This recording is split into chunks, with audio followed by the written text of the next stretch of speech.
عید کی نماز مقدم ہے قربانی سے، چنانچہ نبی اکرم صلی اللہ علیہ وسلم نے عید کی نماز کو مقدم کیا اور قربانی کو اس کے بعد کرنے کا حکم نافذ فرمایا۔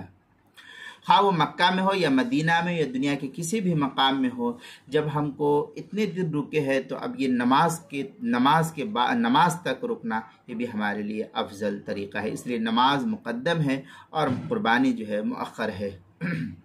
قرآن پاک میں بھی اسی طریقے سے فَصَلِّ لِرَبِّكَ وَانْحَرْ کہ آپ پہلے نماز پڑھیے پھر جو ہے قربانی کیجیے۔ اس سے یہ معلوم ہوتا ہے کہ نماز پہلے ہے اور قربانی جو ہے یہ بعد میں ہے۔